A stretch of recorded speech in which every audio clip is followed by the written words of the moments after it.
She's bold, she's controversial, and she's one of the most talked about voices in conservative media.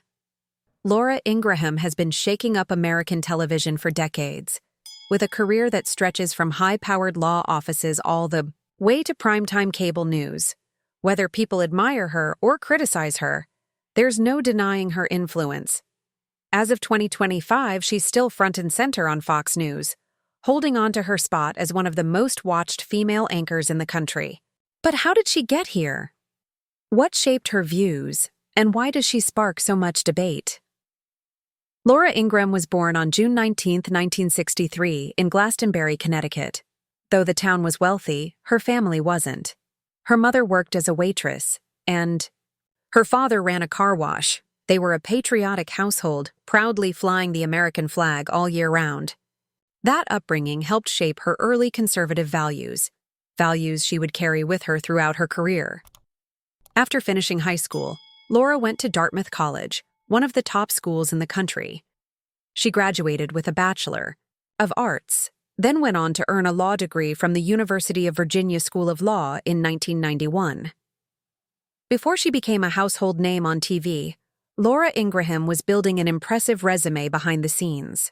She got her start in politics during the Reagan administration, working as a speechwriter for the Domestic Policy Advisor. After law school, she landed prestigious clerkships, first with a federal judge and then with Supreme Court Justice Clarence Thomas. That's no small achievement.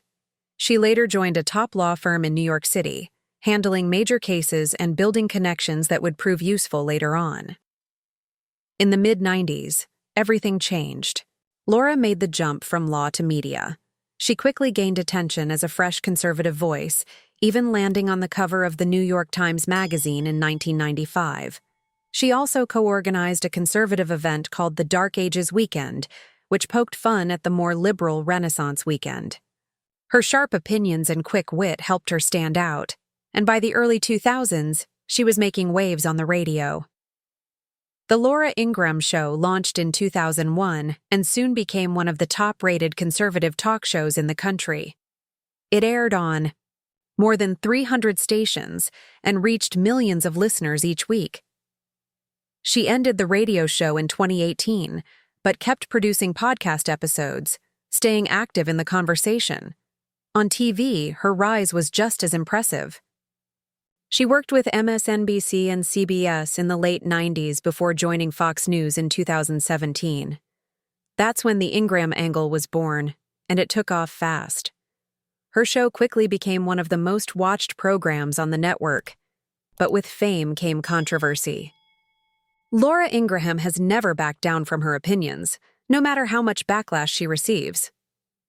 In 2018, she mocked Parkland shooting survivor David Hogg for his college rejections.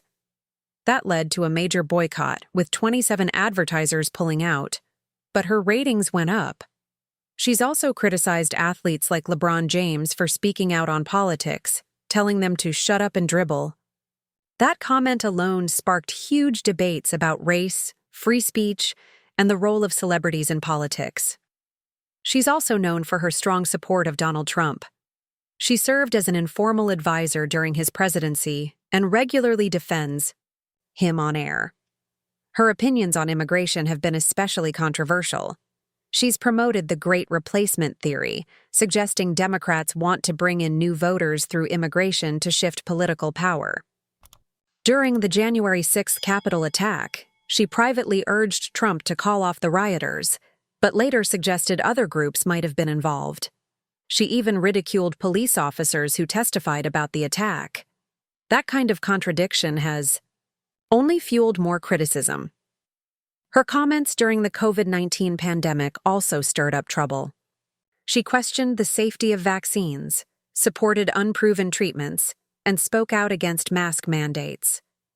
Many medical experts called her out for spreading dangerous misinformation, but her supporters stood by her, and so did Fox News.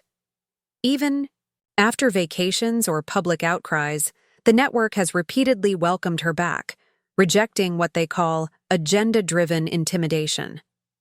Outside of her TV work, Laura co-founded LifeSet in 2015, a conservative news website. She sold it in 2018, but it still serves as a platform for right-wing news and commentary. In her personal life, she's married with 3 kids and often talks about balancing work and family time. Today, Laura Ingraham is still a powerful voice in conservative media. Love her or hate her, she's not going anywhere. She's carved out a place for herself in the middle of America's most heated political battles, and shows no sign of stepping back. So what do you think? Has Laura Ingraham changed the media landscape, or is she just part of the noise?